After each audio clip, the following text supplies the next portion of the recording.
मैं जब भी नहाने जाती, कोई मुझे छुपकर देखता था। घर में मेरे बेटे और मैं अकेले रहते थे, लेकिन मैं अपने बेटे पर शक नहीं कर सकती थी। एक दिन अचानक मैं अपने बेटे के कमरे में आकर मोबाइल देखकर मेरी चीख निकल गई। उसने तो मेरी आज फिर से मैं उस उलझन की शिकार थी। जैसे ही मैं नहाने के लिए बाथरूम में जाती, मुझे लगता कोई मुझे देख रहा है। मैं चारों तरफ नज़रें घुमाकर देखती थी, लेकिन वहाँ मुझे कोई नज़र नहीं आता था। मैं बाथरूम में बस एक ही रोशनदान था, जिसे मैं अच्छे से बंद कर देती थी, लेकिन फिर भी मुझे ऐसा लगता जैसे चारों तरफ दीवारों पर आंखें गड़ी हुई हैं जो मुझे देख रही हैं। मैं कोई वहम किस्म की औरत ना थी, लेकिन मैं पूरा बाथरूम देख चुकी थी। कहीं कुछ भी मुझे नज़र नहीं आया था। मैं जैसे ही नहाने जाती, जल्दी से बाहर निकल आती। कभी-कभी तो मुझे लगता है कि शायद मैं किसी वहम की बीमारी में गिरफ्तार हो चुकी हूँ। आज भी मैं बहुत जल्दी से नहा ली थी और फटाफट से कपड़े बदलकर बाथरूम से बाहर आ गई। पिछले कुछ महीनों से मेरे साथ यही हो रहा था। मुझे हर वक्त ऐसा महसूस होता था कि जैसे मैं किसी लड़के के नज़रों में हूँ या मुझे कोई देख रहा है, और इस बात की वजह से इस कदर परेशान थी कि उलझनों में अपनी परेशानी किसी को बता नहीं सकती थी। ना तो मैं कोई जवान खूबसूरत लड़की थी कि मैं किसी पर शक करती, बल्कि मैं जिस उम्र में थी, वहाँ तो कोई भी ऐसी हरकत करने का सोचेगा भी नहीं।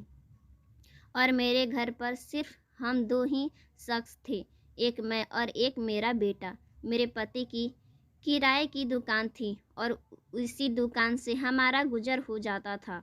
अब तो मेरा बेटा नौकरी भी करने लगा था, पर सुबह को ऑफिस जाता तो शाम को ही वापस आ जाता। पूरा दिन घर में मेरे अलावा कोई और नहीं होता था। नौकरानी भी आती और काम करके चली जाती। फिर यह कौन सी नज़रें थीं जो हर वक्त मेरे दीदार करती थी। मुझे लगता कि जैसे मैं किसी नज़रों के जाल में फंस चुकी हूँ। कोई हर पल मुझे देखता है, और जब भी नज़रें बाथरूम में मुझ पर उठती हैं तो मुझे एक अजीब सी हलचल उठती है। मैं अपनी तकलीफ़ को बयान नहीं कर पा रही थी कि मैं किस तकलीफ़ से गुज़र रही हूँ, क्योंकि मेरे सामने कोई न था, और यह एक ऐसी बात थी कि मैं अपने बेटे से भी इसका ज़िक्र नहीं कर सकती थी। वह मेरे बारे में क्या सोचता, मेरी बात को कैसे लेता। शाम को जब मेरा बेटा रोशन ऑफिस से वापस आया तो मैंने खाना गर्म करके सामने रख दिया। मैं किसी गहरी सोच में थी। तभी मेरे बेटे ने कहा, आप किस सोच में गुम हैं? उसकी आवाज़ पर मैं चौंक गई थी। मैंने नहीं से सर हिला दिया। मैं उसे क्या बताती, जिस बात का मुझे खुद भी ठीक से पता नहीं था। बराबर मेरे बेटे का रवैया मुझसे उखड़ा ही रहता था। मैं इसे हमेशा बात करते हुए हिचकिचाती थी। एक बार मैं रात को रोशन को दूध देने के लिए उसके कमरे में गई तो अपने लैपटॉप में किस तरह की बिजी था। मेरे आने का उसने पता भी नहीं चला था। मैं उसके पास गई और साइड टेबल पर दूध का गिलास रख दी। उससे पहले कि मैं वापस पलटती, उसके लैपटॉप पर जो मंजर दिखा, लैपटॉप बंद करने लगा। मुझे देखकर कहने लगा, यह क्या तरीका है किसी के कमरे में आने का? अपने दरवाज़ा को बजाया क्यों नहीं? लेकिन वह मेरा बेटा था, इसलिए मैंने सोचा दरवाज़ा क्या बजाना। मैंने मना, यह मेरी गलती थी, मुझे दरवाज़ा बजाकर आना चाहिए था। कल मैं कमरे से बाहर निकलकर अपने कमरे में दोनों हाथों से सर पकड़कर बैठ गई। मेरा दिमाग में अलग अलग ख्याल जो आया, उसने मेरी रूह को हिलाकर रख दिया था। मुझे ऐसा नहीं सोचना चाहिए, वह मेरा बेटा है, ऐसा कैसे कर सकता है? मेरा दिमाग वैसे सोच पर मजबूर हुआ था। ऐसी सोच मुझे पाप लगेगी। मैंने खुद को समझाया कि नहीं, ऐसा मुमकिन ही नहीं है। कोई भी बेटा अपनी माँ के साथ ऐसा नहीं कर सकता। लड़के इस उम्र में ऐसी गलती करते हैं। बड़ी मुश्किल से मैंने खुद को नॉर्मल किया था।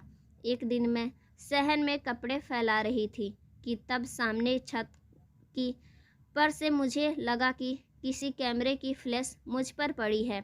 मैं हैरानी से पलट कर देखी। किसी की परछाई से नज़र आई, जैसे वहाँ कोई खड़ा मुझे देख रहा था। मगर जैसे ही मेरी नज़र पड़ी, ऐसा लगा कोई वहाँ से एक कदम पीछे हट गया हो। मैंने गौर से देखने की कोशिश की, लेकिन सामने की छत मुझे इस वक्त खाली नज़र आ रही थी। पर मुझे पूरा यकीन था कि कुछ देर पहले कोई वहाँ खड़ा था और मुझे देख रहा था। किसी ने शायद अपने मोबाइल से मेरी तस्वीर ली थी। मेरा दिल बुरी तरह से धड़कने लगा था। इस मोहल्ले में आई हुई मैं अभी कुछ ही महीने हुए थे, और जब मैं इस घर में अभी तक किसी से भी मिली न थी। मेरे बेटे ने कहा था कि आपको ज़्यादा मोहल्ले वालों से रिश्ता बनाने की ज़रूरत नहीं है, बस अपने घर पर ही रहना। बहुत कम उम्र में ही मेरे माँ बाप ने मेरी शादी रोशन के पापा से कर दी थी, क्योंकि मैं एक गरीब लड़की थी। रोशन के पापा मुझसे 22 साल बड़े थे। मेरी शादी को 8 साल ही गुजरे थे कि मेरे पति मुझे छोड़ दिए। मैं 17 साल की उम्र में ही मेरी शादी हुई थी और इस वक्त मेरा बेटा 12 साल का था। हम माँ बेटा कहीं भी जाते तो लोग कहते कि तुम भाई बहन जैसे लगते हो। यही वजह था कि रोशन को मुझसे एक तरह की चिढ़ होती थी। वह मुझसे घर से बाहर नहीं निकलने देता था। मुझे हल्के कलर के कपड़े पहनने को देता था।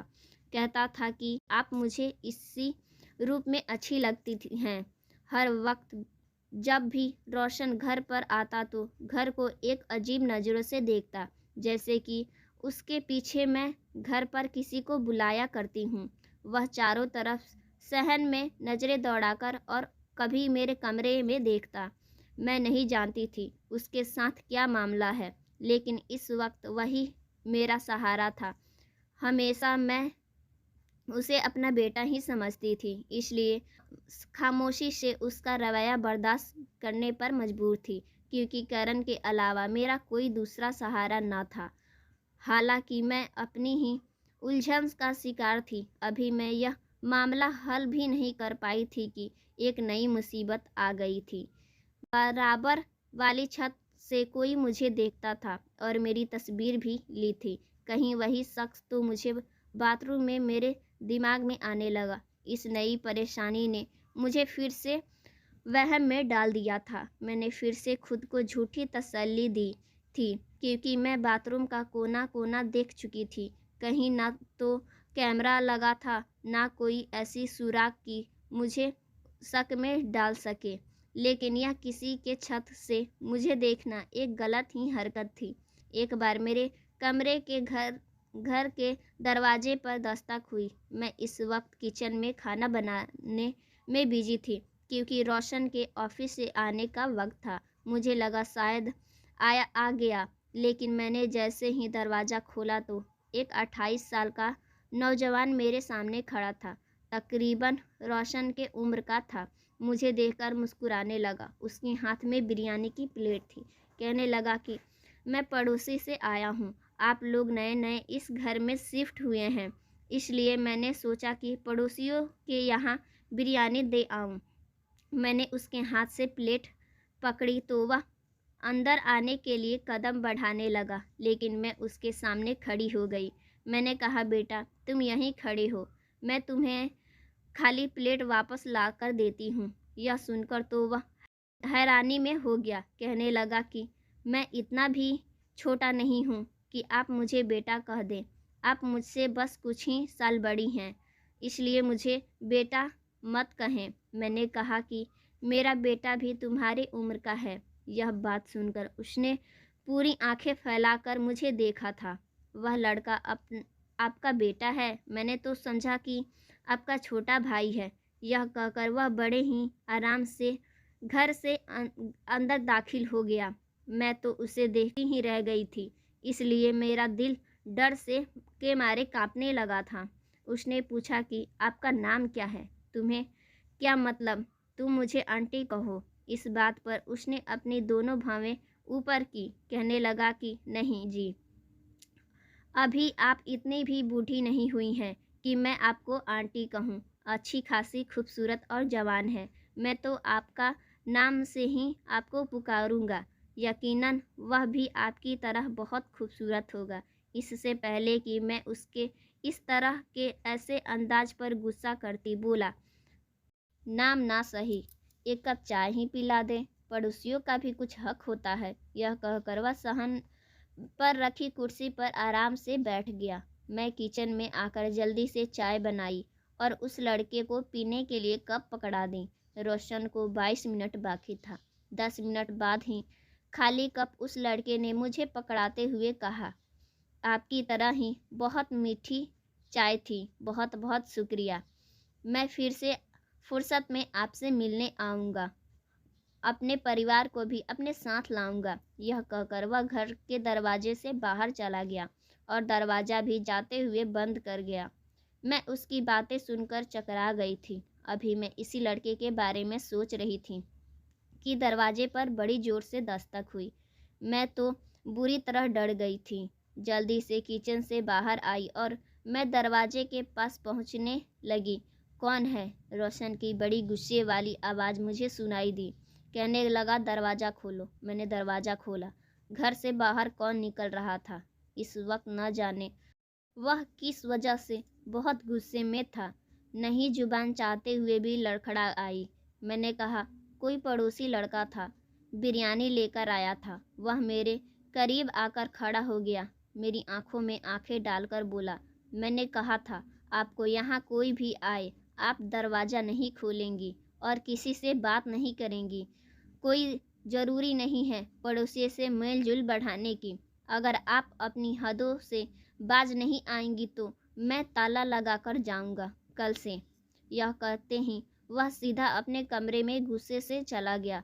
उसके कमरे का दरवाज़ा भी बड़ी ज़ोर से बंद किया। मुझे लगा था कि जैसे मैं रोशन की माँ नहीं, उसकी खरीदी हुई गुलाम हूँ। मुझे सांस भी उसके मर्जी से ही लेना होता था। मैंने खाना गर्म किया और रोशन के लिए खाना लगा दिया। खाने के दौरान ही वह मुझे उस लड़के के बारे में बार बार पूछ रहा था और बार बार मुझे यही कह रहा था कि दोबारा मैं उस लड़के को देख न लूं। रात को मैं अपने कमरे में लेटी तो मेरे मोबाइल पर एक अननोन नंबर से मैसेज आने लगा। उसमें लिखा था कि आप बहुत ही खूबसूरत और प्यारी हैं। मेरा दिल चाहता है आपसे ही दिन भर बातें करूं। आप इतने हल्के रंग के कपड़े मत पहना करो। आप नीले रंग के कपड़े बहुत जचेंगी। यह मैसेज पढ़कर चलो समझ में आता है, लेकिन जो नज़रें मुझ पर गड़ी हुई थीं, अपने बाथरूम में उठती हुई महसूस होती थीं, वह मुझे जीते जी मारती थीं। मैंने फ़ौरन से मैसेज डिलीट किया और मोबाइल ऑफ कर दिया। इसी वक्त पसीने से डूब चुकी थी। मेरा साथ अजीबोगरीब घटनाएं घट रही थीं। कौन था जो मेरी ज़िंदगी में जहर घोलने की कोशिश कर रहा था? मैंने अपनी ज़िंदगी कभी भी खुशी से नहीं गुजारी। रोशन के पापा भी ऐसे ही थे, शकी मिजाज के, और शायद मुझ पर इसलिए इतना शक करते थे कि मैं कम उम्र की थी और उससे 22 साल छोटी थी। मैं खूबसूरत बहुत थी, इसलिए हर वक्त उनकी शक का निगाह में बनी रहती थी। उन्हें लगता था कि पता नहीं मैं किसी दूसरे लड़कों के चक्कर में फंस जाऊं। मैं बार बार उन्हें रो रो कर यकीन दिलाती, लेकिन उन्हें यकीन नहीं आता। हर वक्त मेरे साथ किसी साये की तरह ही रहते थे और जब वह बीमार रहने लगे तो सारी जायदाद रोशन के नाम कर दिए और उसके कान में बस यही भरते रहे कि इस औरत का ख्याल रखना, इसे कभी घर की मालकिन ना बनाना, इसे पाई पाई के लिए मोहताज रखना, कहीं यह भागने ना चाहिए, खूबसूरत है, इसे कोई भी शादी कर लेगा और तुम अकेले बेसहारा रह जाओगे। मैं चाहता हूँ कि सारी ज़िंदगी यह मेरे नाम पे ही गुजारे, तुम्हारी माँ बनकर रहे। मेरे पति ने मेरे बारे में अपने बेटे के दिमाग में किसी जहर की तरह घोल दिए थे और वही जहर रोशन के दिमाग में भर गया था। वह मेरे साथ यही कर रहा था। उसने कभी भी मेरी इज्जत माँ की हैसियत से नहीं की थी, मुझे कभी अपनी माँ की जगह भी नहीं दी थी। मैं बस उसके बाप की दूसरी बीवी थी। एक रोज़ मैं किचन में काम कर रही थी कि अचानक से मेरी दुपट्टे पर आग लग गई। मैं चिल्लाई, मुझे सहन में आ गई। जैसे ही मेरी चीख तेज हुई, बराबर वाली छत पर वही नौजवान खड़ा था। मुझे चीखते हुए देखा और अपने घर की दीवार से होकर मेरे घर पे आ गया। उसने फ़ौरन से मेरा जला हुआ दुपट्टा दूर फेंका, वरना मैं बुरी तरह जल जाती। बहुत घबराई हुई थी। सामने रस्सी पर पड़ी चादर उसने मुझ पर लपेट दी। मुझे पूछने लगा कि मुझे कहीं नुकसान तो नहीं पहुंचा। मैं बहुत ज़्यादा डरी हुई थी कि अचानक उस वक्त मेरे घर का दरवाज़ा खुल गया था। सामने रोशन था। उस वक्त इस लड़के को मेरे पास खड़ा देखकर गुस्से में मेरे पास आया और उस लड़के का कॉलर पकड़ा लिया और उसे गुस्से से पूछने लगा। कहने लगा, तुम्हारी हिम्मत कैसे हुई मेरे घर में आने की? मैंने कहा, रोशन, इसका कॉलर छोड़ दो, इस लड़के ने तो मेरी जान बचाई है।